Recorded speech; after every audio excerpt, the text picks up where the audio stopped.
तो नमस्कार, आप सभी का स्वागत है विनय स्टडी क्लासेस में। तो मैं आपको बता दूं कि कल हम बात कर रहे थे रीजनिंग पे, तो उसमें अचानक से कुछ पता नहीं टेक्निकल इशू आ गया था, उस वजह से वीडियो अपने आप रुक गई थी। तो फिर अब हम वहीं से आगे कंटिन्यू करेंगे, तो समझिए। तो कल मैं जो क्वेश्चन करवा रहा था, ये आपको क्वेश्चन नंबर 10 करवा रहा था। तो ये जो क्वेश्चन दिया है, फिर इसके आपको 4 ऑप्शन दिए और बताइए इनमें से कौन सा ये आपका पासा इससे बन सकता है, यानी कौन सा सही है आपका, ये बताना है आपको। तो दोस्तों इसमें आपको क्या करना है, कुछ नहीं करना है।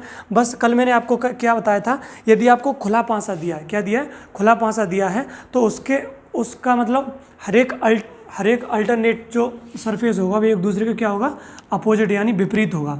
अल्टरनेट का मतलब होता है एक छोड़ के दूसरा। तो अगर मैं यहाँ से देखूँ तो बी का विपरीत क्या होगा, डी। बी का विपरीत क्या हो जाएगा, डी। और दोस्तों सी का विपरीत क्या हो जाएगा, ई। सी का विपरीत क्या हो जाएगा, ई। तो फिर ए का क्या बचा, ए का विपरीत बचा एफ। सही है, यहाँ तक की चीज़ आपको समझ में आई। अब यहाँ पे क्या कह रहा है, ए बी डी, क्या दिया है, बी, और बी का अपोजिट क्या है, डी, दोनों दिए।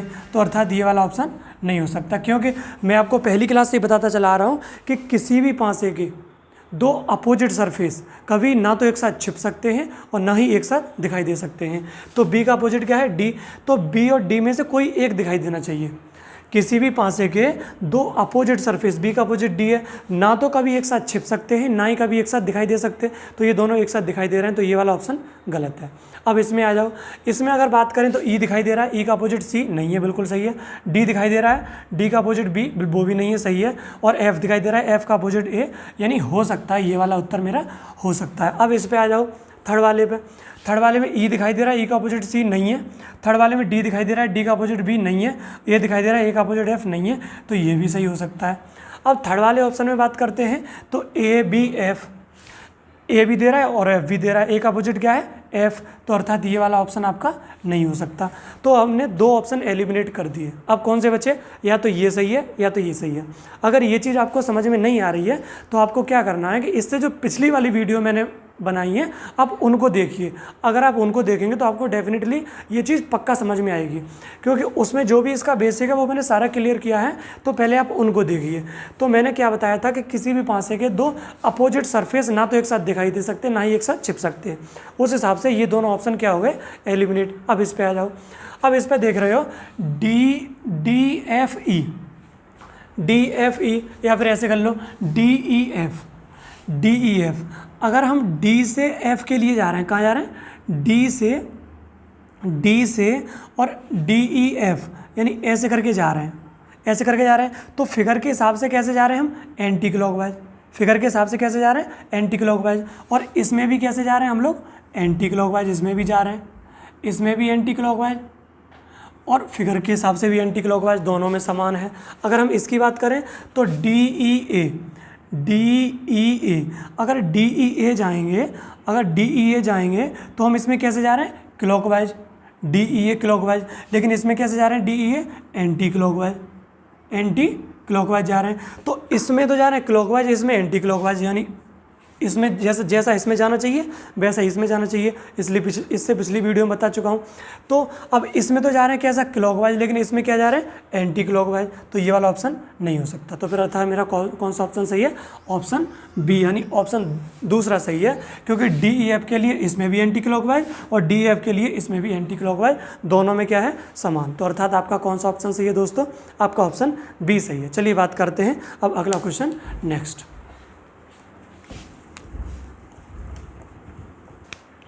तो चलिए दोस्तों फिर बात करते हैं क्वेश्चन नंबर 11। क्वेश्चन नंबर 11 में ये आपको खुला पासा दिया है और ये आपको 4 ऑप्शन दिए हैं, बताइए इनमें से कौन सा ऑप्शन सही है।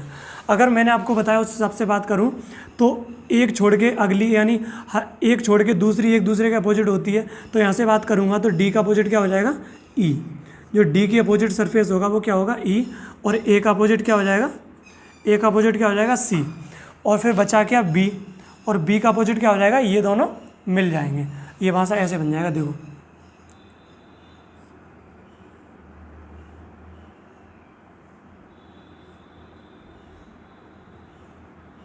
ये ऐसे ही तो बनेगा। अरे ऐसे बना लो,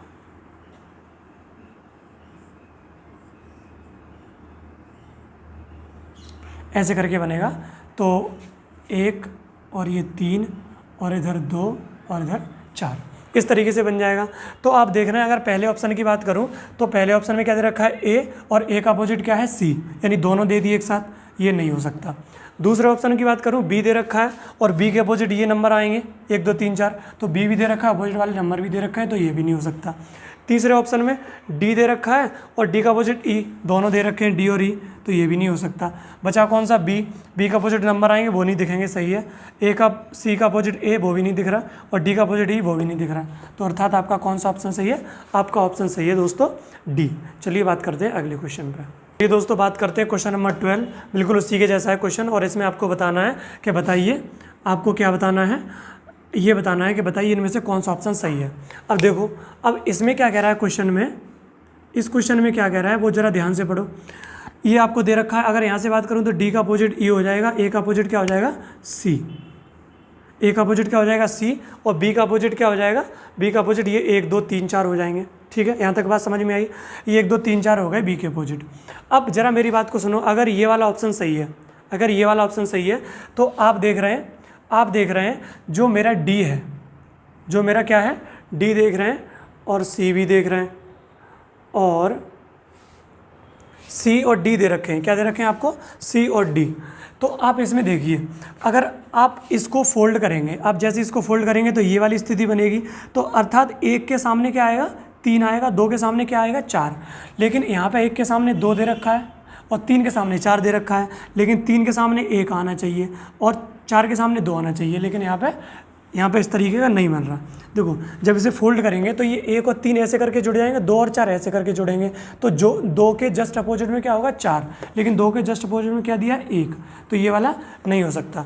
अगर मैं बी की बात करूँ, अगर मैं बी की बात करूँगा, अगर दोस्तों देख रहे हो बी, तो बी से सटा हुआ, अब डी से सटा हुआ क्या है, 2, तो यहाँ भी डी से सटा हुआ 2 होना चाहिए, लेकिन डी से सटा हुआ इसमें क्या दे रखा है, 1 दे रखा है, तो आपका ये वाला भी ऑप्शन नहीं हो सकता। अगर मैं इसकी बात करूं, अगर मैं इसकी बात करूं तो इसमें आप देख रहे हैं कि इसमें बिल्कुल सही दे रखा है, 1 3 2 4 है, यानी 1 के सामने 3, 2 के सामने 4, और इसमें भी सही दे रखा है, 1 के सामने 3 और 2 के सामने 4। अब जरा मेरी बात को ध्यान से सुनना, जैसे ही आप मेरी बात को ध्यान से सुनोगे तो आप देख रहे हो कि इसमें अगर फिगर में देखा जाएगा तो 1 2 3 4, 1 2 3 4 कैसे हैं, क्लॉकवाइज हैं, कैसे हैं, क्लॉकवाइज, और इसमें भी 1 2 3 4 कैसे हैं, क्लॉकवाइज है, इसमें भी क्लॉकवाइज है और इसमें भी क्लॉकवाइज है। चलो बिल्कुल बात समझ में आई। और इसमें क्या है, ई दे रखा है और सी दे रखा है, तीसरे पे ये नंबर आएंगे 1 2 3 4, लेकिन इसमें जो 1 2 3 4 हैं, इसमें 1 2 3 4 क्लॉकवाइज नहीं, एंटी क्लॉकवाइज है। इसमें 1 2 3 4 कैसे हैं, एंटी क्लॉकवाइज, इसमें जो 1 2 3 4 हैं वो कैसे हैं, एंटी क्लॉकवाइज, और इसमें 1 2 3 4 हैं वो कैसे हैं, क्लॉकवाइज। तो अब जैसे ही आप बनाओगे तो ई दिखाई देगा, सी दिखाई देगा और ये दिखाई देगा। तो जैसे ही आप इसे फोल्ड करोगे, जैसे ही आप इसे क्या करोगे, फोल्ड करोगे, तो फोल्ड करते ही जो 1 2 3 4 है, अभी तो क्या है, अभी फिगर के हिसाब से देखा जाए तो क्लॉकवाइज है, और जैसे ही आप इसे फोल्ड करोगे और ई और सी को देखोगे तो ये क्या हो जाएंगे, एंटी क्लॉकवाइज हो जाएंगे। जैसे इसे आप फोल्ड करोगे तो ये क्या हो जाएंगे, एंटी क्लॉकवाइज हो जाएंगे। नहीं तो देखो, ऐसे क्वेश्चन आपको इमेजिनेशन से ही करने पड़ते हैं, आपको सोचना पड़ता है, दिमाग में इमेजिनेशन करोगे। तो जैसे ही आप इसे फोल्ड करोगे और फोल्ड करके देखोगे तो अभी 1 2 3 4 कैसे हैं, क्लॉकवाइज हैं, और जैसे ही आप इसे फोल्ड करोगे, आप सोच रहे हो कि सर आप कैसे फोल्ड कर रहे हैं, आप ऐसे करके फोल्ड कर रहे हो, ऐसे नहीं करना, आपको अंदर की साइड ऐसे करके फोल्ड करना है, क्योंकि जो नंबर लिखे होंगे अगर आप ऐसे फोल्ड कर दोगे तो ये नंबर सब अंदर चले जाएंगे। आप बात समझ रहे हैं कि नहीं समझ रहे। अगर आप क्या सोच रहे होंगे, ऐसे करके उठा के ऐसे फोल्ड कर रहे होंगे बाहर की साइड, भैया ये नंबर तो ऊपर की साइड लिखे हैं ना, जैसे ही आप इनको बाहर की साइड फोल्ड कर दोगे तो नंबर सब अंदर चले जाएंगे, बता ही नहीं पाओगे कौन सी सतह पे क्या है। तो आपको क्या करना है, ऐसे करके फोल्ड करोगे तो 1 के अपोजिट 3 जाएगा, 2 के अपोजिट क्या जाएगा, 4, और फिर जैसे ही देखोगे तो 1 2 3 4 क्या हो जाएंगे, 1 2 3 4 क्या हो जाएंगे, एंटी क्लॉकवाइज हो जाएंगे। क्या हो जाएंगे, एंटी क्लॉकवाइज। तो आपका ये वाला ऑप्शन नहीं है सही, ये वाला क्या हो जाएगा, गलत। तो आपका सही कौन सा है, तीसरा, जो कि इसमें एंटी क्लॉकवाइज ही दे रखे हैं। बताओ बात क्लियर हुई कि नहीं हुई, बात समझ में आई कि नहीं आई। अगर आपको ये चीज़ समझ में आई तो फिर आगे बढ़ते हैं अगला क्वेश्चन। चलिए तो फिर दोस्तों बात करते हैं क्वेश्चन नंबर 13 है आपके लिए। आपके सामने क्वेश्चन में ये क्वेश्चन दे रखा है और 4 ऑप्शन दे रखे हैं, बताइए कौन सा ऑप्शन सही है। तो बस आपको क्या करना है, इसमें देखोगे तो एम के अपोजिट टी, आर के अपोजिट यू, आर के अपोजिट यू, और एन के अपोजिट फिर क्या हो जाएगा, एन के अपोजिट क्या हो जाएगा, ये हो जाएगा 1 2 3 और 4। आर के अपोजिट क्या हो जाएगा, ये 1 2 3 4। तो आप देख रहे हो, देखो यहाँ पे ये कैसा बनेगा, स्क्वायर शेप में बनेगा, लेकिन ये ट्रायंगल टाइप के बन रहे हैं, ठीक है। तो ये ना तो ये हो सकता और ना ही ये हो सकता, या तो ये सही है या फिर ये सही है। तो आपको वही देखना है। अरे मैंने ये नहीं बिगाड़े, 1 मिनट रुकना दोस्तों, मैं आपको ये ऑप्शन लिख दे रहा हूँ, टी और आर और एम और टी, ठीक है। टी और आर और तीसरे पे ये आएंगे और ये एम और टी है, ठीक है। तो एम आ गया, एम और टी, हाँ तो ये एम और टी, तो ये दोनों तो हो ही नहीं सकते। अब एक बार एम आ गया और टी भी आ गया, एम टी का जस्ट अपोजिट है, तो ये भी नहीं हो सकता। तो फिर आपका कौन सा ऑप्शन सही है, ऑप्शन थर्ड सही है। क्या सही है, ऑप्शन थर्ड सही है। केवल इसमें आपका यही वाला पॉसिबल होगा, 1 2 3 4, ठीक है, 1 2 3 4, वही वो भी चीज़ अप्लाई हो रही है इसमें क्लॉकवाइज, और इसमें क्या है एंटी क्लॉकवाइज, वो चीज़ भी अप्लाई हो रही है। तो आई होप आपको ये चीज़ समझ में आई होगी। चलिए आगे बढ़ते हैं, अगला क्वेश्चन। तो चलिए दोस्तों बात करते हैं फिर क्वेश्चन नंबर अगला। क्वेश्चन नंबर नेक्स्ट है आपके लिए क्वेश्चन नंबर 14। कौन सा है, 14। इस पर बात करते हैं। इसमें आपसे क्या कह रहा है कि ये एक कोई पासा दे रखा खुला हुआ, 4 ऑप्शन दे रखे हैं, 4 ये फिगर दे रखे हैं, बताइए इनमें से कौन सा सही है। अब आप देख रहे हैं कि अगर यहाँ पे अगर इसका विपरीत निकालेंगे तो ये एक ब्लैंक है, और ब्लैंक का ये अपोजिट क्या हो जाएगा, ब्लैंक ही हो जाएगा। इसका अपोजिट कौन सा, ये हो जाएगा, और इसका अपोजिट जो दूसरा ब्लैंक है उसका अपोजिट क्या हो जाएगा, दूसरा ब्लैंक हो जाएगा। और फिर बचा क्या, ए, और ए का अपोजिट क्या हो जाएगा, ए का अपोजिट ये फिगर हो जाएगा।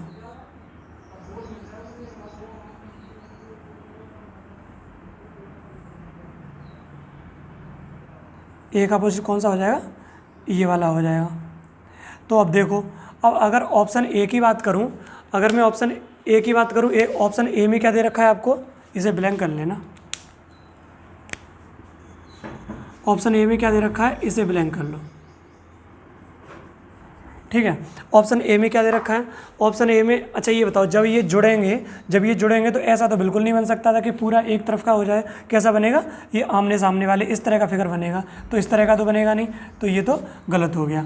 अगर इसकी बात करूं, अगर मैं इसकी बात करूं तो क्या आ गया मेरा, ये आ जाएगा, बिल्कुल सही बात है। फिर उसके बाद 2 ब्लैंक आ जाएंगे कोई से, अब वो मैं पता नहीं, लेकिन कह सकता हूँ, हो सकता है ये सही हो, लेकिन पक्का नहीं पता मुझे, हो सकता है सही भी हो। अगर ए की बात करूं और ए आ गया तो ए के बाद 2 ब्लैंक आएंगे कोई से, ठीक है, तो ये भी हो सकता है। लेकिन ये 3 ब्लैंक एक साथ आ जाएं, 2 आ जाएंगे एक साथ, फिर तीसरे पे इन दोनों में से एक को आना पड़ेगा, तो ये ऑप्शन नहीं हो सकता। तो या तो दूसरा सही है या फिर तीसरा सही है। पहला ऑप्शन क्या है, ओनली 2, गलत बात। ओनली 3, गलत बात। सभी, गलत बात। तो फिर कौन सा सही है, नन ऑफ दीज। तो फिर आपका ऑप्शन कौन सा सही है, नन ऑफ दीज, इनमें से कोई नहीं, इनमें से कोई नहीं। चलिए बात करते हैं नेक्स्ट क्वेश्चन। चलिए फिर अगला आपके लिए क्वेश्चन नंबर 15। क्वेश्चन नंबर 15 दे रखा है और ये आपको 4 ऑप्शन दे रखे हैं, बताइए इनमें से कौन सा सही है। तो आप वही चीज़ देखेंगे, ब्लैंक के अपोजिट ये वाला हो जाएगा, अर्थात मैं कह सकता हूँ कि ब्लैंक के अपोजिट क्या हो जाएगा, ब्लैंक हो जाएगा। और फिर इस वाले ब्लैंक के अपोजिट ये वाला ब्लैंक हो जाएगा, और ए के अपोजिट फिर क्या बचा, बी। ए के अपोजिट क्या बचा, बी। अगर मेरा पहला ऑप्शन सही है ए, तो अगर ए आ गया तो फिर बी नहीं आना चाहिए, तो अर्थात ये गलत हो गया। दूसरे में ए भी दोनों आ रहा है, नहीं आ सकते। तीसरे वाले में क्या आ सकता है, एक ए आ जाएगा, फिर इन दोनों में से कोई एक ब्लैंक हो जाएगा, हो सकता है। तीसरे में तीनों ही ब्लैंक दे रखे हैं, ब्लैंक 2 ही आ सकते हैं एक साथ, क्योंकि तीसरा तो फिर इनमें से एक लेना पड़ेगा, तो ये भी नहीं हो सकता। तो आपका कौन सा सही है, ओनली थर्ड। कौन सा, ओनली थर्ड, अर्थात ऑप्शन ए सही है। चलिए बात करते हैं नेक्स्ट दोस्तों, क्वेश्चन नंबर 16। क्वेश्चन नंबर 16 में ये दे रखा है आपको, 4 ऑप्शन दे रखे हैं, बताइए इनमें से कौन सा सही है। तो वही चीज़ करोगे, अभी आप क्या करोगे, वही चीज़ करोगे। तो आप देख रहे हो यहाँ डॉलर के अपोजिट हो जाएगा ब्लैंक, डॉलर के अपोजिट क्या हो जाएगा, ये ब्लैंक हो जाएगा। और इस वाले ब्लैंक के अपोजिट, इस वाले ब्लैंक के अपोजिट ये वाला ब्लैंक, और हैज के अपोजिट क्या हो जाएगा, एट द रेट। हैज के अपोजिट एट द रेट, और इस ब्लैंक के अपोजिट क्या हो जाएगा, ब्लैंक हो जाएगा। अब ऑप्शन इसकी बात करते हैं। अगर मेरा डॉलर आ गया और एट द रेट आ गया और हैज भी आ गया, एट द रेट और हैज एक साथ नहीं आ सकते, ये नहीं सही है। एट द रेट और हैज एक साथ नहीं आ सकते, ये भी गलत है। और अब बात करते हैं थर्ड वाले की। थर्ड वाले में एट द रेट आ गया, एक ब्लैंक ये वाला आ जाएगा, एक ब्लैंक ये वाला आ जाएगा, तो ये हो सकता है। अगर डॉलर आ गया तो ब्लैंक केवल एक ही आ सकता है, ब्लैंक केवल क्या आ सकता है, एक ही आ सकता है, ब्लैंक दोनों तो नहीं आ सकते, ठीक है। तो फिर ये भी गलत हो जाएगा। तो अर्थात आपका कौन सा सही है, ओनली थर्ड। कौन सा सही है, ओनली थर्ड। पिछले वाले में भी ओनली थर्ड और इसमें भी। चलिए फिर नेक्स्ट, चलिए तो फिर बात करते हैं क्वेश्चन नंबर 17 आपके सामने है। क्वेश्चन में क्या पूछ रहा है कि ये आपको किसी पासे की दो स्थितियाँ दे रखी हैं और आपको 4 ऑप्शन दे रखे हैं, इनमें से बताइए कौन सा ऑप्शन आपका सही है। इसमें से बताना है कौन सा ऑप्शन सही है। तो मैंने आपको शुरुआत में बताई थी 1 कॉमन ट्रिक, क्या बताइए, 3 3 दोनों में कॉमन है, तो 3 के बाद फिर अगला नंबर कौन सा आएगा, 6, और 6 के बाद कौन सा आएगा, 2। इसमें चलो 3 3 के बाद 4 और 4 के बाद 1, तो 6 का अपोजिट क्या हो गया, 4, और 2 का अपोजिट कितना हो गया, 1, तो फिर 3 का अपोजिट क्या बचा, 5। 3 का अपोजिट क्या बचा, 5। अगर मेरा पहला ऑप्शन सही है तो 3 का अपोजिट 5 हो सकता है, 6 का अपोजिट 4, 6 का अपोजिट 4 हो सकता है, 2 का अपोजिट 1, यानी सही हो सकता है। इसमें बात करूं तो 5 के अपोजिट क्या है, 3। आप यहाँ से देख रहे हो कि 5 के अपोजिट 3, 6 के अपोजिट 4 और 2 के अपोजिट 1। और अगर इसमें बात करें तो हर एक तीसरा एक दूसरे के अपोजिट होता है, तो 5 के अपोजिट इसमें इसके हिसाब से 4 हो गया, लेकिन है कितना, 3, तो ये वाला नहीं हो सकता, है 3 लेकिन इसके हिसाब से क्या हो रहा है, 4। इसमें बात करूँगा तो 2 के अपोजिट 4, लेकिन 2 के अपोजिट है कितना, 1, तो ये वाला भी नहीं हो सकता।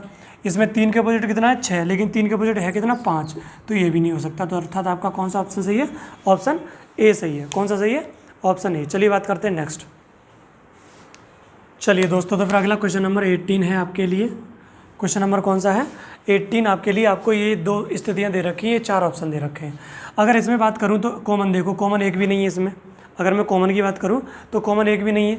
तो यहाँ से अगर मैं ए के अपोजिट की बात करूँ तो ए का अपोजिट डी भी हो सकता है, ई भी हो सकता है, एफ भी हो सकता है। बता नहीं सकते कि इसमें कौन सा अपोजिट हो सकता है। अगर मैं बी की बात करूँ तो बी का भी यही कंडीशन होगी, डी भी हो सकता है, ई भी हो सकता है और एफ भी हो सकता है। और अगर मैं सी की बात करूँ तो सी की अपोजिट भी यही हो, डी ई एफ, इन तीनों में से कोई भी हो सकता है। चलिए अब बात करते हैं ऑप्शन ए। अगर मैं ऑप्शन ए की बात करूं तो यहाँ से बी के अपोजिट क्या है, बी के अपोजिट क्या है, सी, लेकिन बी के अपोजिट या तो डी होगा या ई होगा या एफ, इन 3 के अलावा कोई और नहीं होगा। लेकिन इसके हिसाब से क्या सही है, सी, तो ये वाला गलत है, यानी सी नहीं हो सकता। डी ई एफ में से कोई एक हो तब जाके कहीं काम चलेगा, तो इसमें ऑप्शन में नहीं पॉसिबल हो रहा। इसमें बात करूँ तो ई के अपोजिट क्या है, बी, यानी बी के अपोजिट क्या है, ई, तो बी के अपोजिट ई यानी हो सकता है, बी के अपोजिट क्या है, ई, हो सकता है।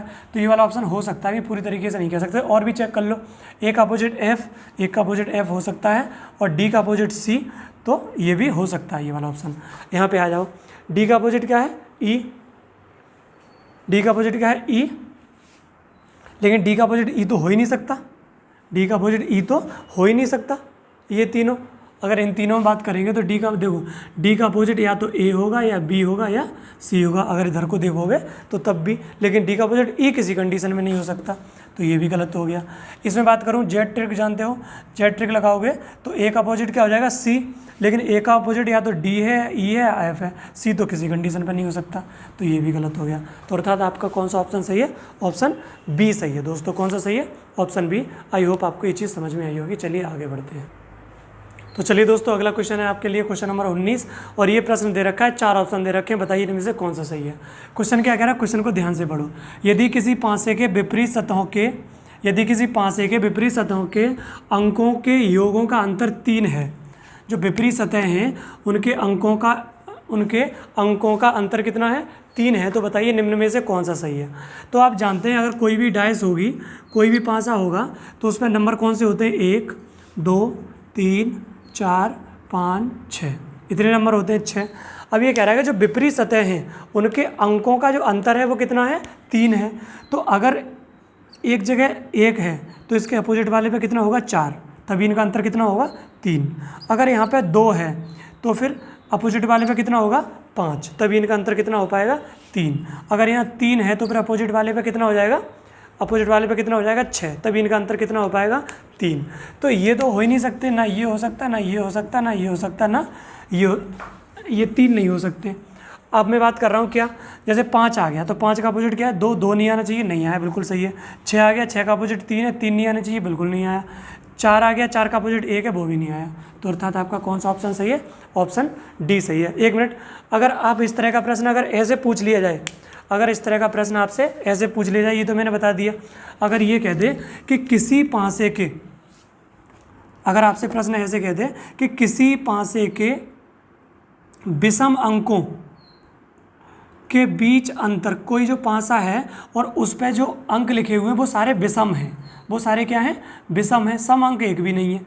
अगर वो विषम है तो बताइए, विषम है और उनके अंकों के बीच अंतर कितने का है, 6 का, के विषम अंकों के बीच, यहाँ लिख दे रहा हूँ मैं, विषम अंकों का अंतर, सतहों के विषम अंकों का अंतर अगर 6 है, कितना है 6 है, तो बताइए निम्न में से कौन सा सही है।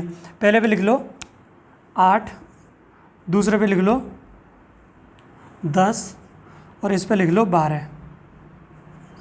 ठीक है, इस पे लिख लो 8, 8, 10, 8, 8 और 10, इस पे लिख लो 7, 9, 11, 7, 9, 11 और लिख लो 4, 5, 6, 4, 5, 6। तो अब उस 5 पे कैसे सारे अंक विषम ही लिखे हुए हैं, सारे कैसे लिखे हुए हैं, विषम। तो 1 लिखा होगा, 3 लिखा होगा, 5 लिखा होगा, 7 लिखा होगा, 9 लिखा होगा और 11। 1, 2, 3, 4, 5, 6, 1, 2, 3, 4, 5, 6, 6 अंक हो गए। अब हर एक का अंतर कितना है, 7। अगर एक सरफेस पे 1 है तो इसके अपोजिट वाले पे कितना होगा, 7, क्योंकि अंतर कितना है 6, मैं गलती से 7 बोल गया, सॉरी। अंतर कितना है 6। अगर सामने वाले सरफेस पे 1 लिखा है तो इसके अपोजिट वाले पे कितना लिखा होगा, 7। अगर किसी सरफेस पे 3 लिखा है तो उसके अपोजिट वाले पे कितना लिखा होगा, 9, कितना लिखा होगा 9। अगर किसी सरफेस पे 5 लिखा है तो इसके अपोजिट वाले पे क्या लिखा होगा, 11। तो अब ये तो हो ही नहीं सकता, इसमें तो सम आ रहा है, ये भी नहीं हो सकता, ये हो सकता है, इसमें सम आ गया, ये भी नहीं हो सकता। अब देखो 1 का अपोजिट कितना है 7, तो 7 दिख गया तो 1 नहीं दिखना चाहिए, बिल्कुल सही है। 9 दिख गया, 9 का अपोजिट 3 नहीं दिखना चाहिए, सही है। 11 दिख गया, 11 का अपोजिट 5, तो अर्थात आपका ऑप्शन कौन सा सही है, सी। आई होप दोस्तों आपको ये चीज़ समझ में आई होगी। चलिए बात करते हैं फिर आगे, चलिए फिर बात करते हैं अगला क्वेश्चन, क्वेश्चन नंबर 21 है दोस्तों आपके लिए। क्वेश्चन क्या कह रहा है, पढ़ो। क्वेश्चन कह रहा है यदि एक जो सतह 1 पे जो किसी सतह पे 1 लिखा हुआ है वो 2, 4 और 6 से सटा हुआ है, क्या है, 2, 4, 6 से सटा हुआ है, तो निम्न में से कौन सा सही है। 2 6 के विपरीत है, 3 6 से सटा है, 1 3 से सटा है, 3 5 से अपोजिट है। अब सुनो मेरी बात को, क्वेश्चन में कह रहा है, क्वेश्चन में क्या कह रहा है, क्वेश्चन में क्या कह रहा है कि जो 1 है, जो मेरा 1 है अंक, वो किससे सटा हुआ है, जो 1 है वो किससे सटा हुआ है, 2, 4 और 6 से। तो 2, 4, 6 से, तो मैंने ये लिख दिया 1 और ये लिख दिया 2 और ये 4। तो 1 है वो 2 से सटा हुआ है, 4 से सटा हुआ है और 6 से, तो 6। अब या तो इधर वाली सतह ये वाली जो ये दिखाई नहीं दे रही, या तो इस पे होगा या फिर इस पे होगा। जो मेरा अंक 6 है वो या तो इस पे होगा या फिर इस पे होगा। बात समझ में आ रही है आपको कि नहीं। 6 है वो या तो इस वाली सतह जो आपको दिखाई नहीं दे रही, या तो इस पे होगा, या फिर 6 आपके इस वाली सतह पे होगा जो उधर दबी हुई है, यानी 2 के अपोजिट वाली पे होगा या 4 के अपोजिट वाली पे होगा। तो ये कह रहा है क्वेश्चन 2 6 के विपरीत है, तो हो सकता है भैया 2 6 के विपरीत हो, यानी 6 या तो इसके अपोजिट वाली पे या फिर इसके अपोजिट वाली पे, क्योंकि क्वेश्चन में क्या कह रहा है कि 1 है वो 2 4 6 से सटा हुआ है, तो 2 4 मैंने ये लिख दिए, 6 फिर यहाँ होगा या फिर यहाँ होगा। तो ये वाला हो सकता है पॉसिबल, लेकिन अभी कह नहीं सकते, ठीक है, ये वाला पॉसिबल है, लिख दिया। आगे कह रहा है 3 6 से सटा हुआ है, 3 6 से सटा हुआ है। अब मेरी एक बात को ध्यान से सुनो, अगर जो 3 है वो 6 से सटा हुआ है, तो अगर 6 या तो यहाँ पर है या तो यहाँ पर है, तो फिर 3 कौन से होगा, नीचे वाले सरफेस पे। 3 कहाँ पे होगा, नीचे वाले सरफेस पे होगा।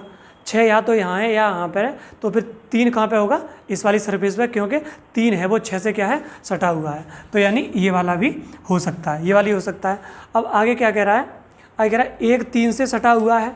क्वेश्चन में क्या कह रहा है कि 1 3 से सटा हुआ है, 1 है वो 3 से सटा हुआ है, 1 के तो अपोजिट 3 है, तो ये तो हो ही नहीं सकता, ये तो हो ही नहीं सकता। आप समझ रहे हैं मेरी बात को, ये बात तो हो ही नहीं सकती, 1 3 से सटा हुआ है क्योंकि 1 तो 3 के अपोजिट में है, 3 5 के अपोजिट है, 3 5 के अपोजिट है। अगर 3 नीचे आ गया, 3 नीचे आ गया तो 5 ऊपर आना चाहिए, लेकिन ऊपर तो 1 है, तो ये वाला भी नहीं हो सकता। लेकिन हमसे क्वेश्चन में क्या पूछा है कि बताइए कौन सा स्टेटमेंट करेक्ट है।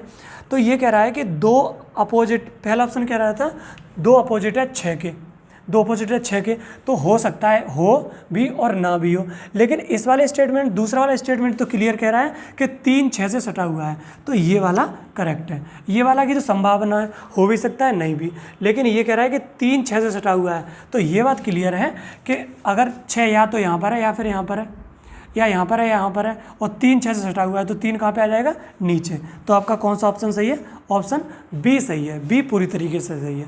तो आपको आई होप ये चीज़ समझ में आई होगी।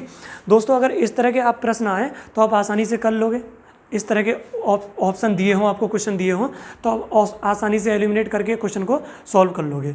तो ये जो मैं आपको डैश वाला चैप्टर बता रहा था, ये आपका हो जाता है पूरी तरीके से फिनिश। ठीक है, अब बात करेंगे अगला जो नया चैप्टर होगा वो हम बताएंगे अगली क्लास में। तो आज के लिए बहुत बहुत धन्यवाद। चलिए बाय बाय, टेक केयर।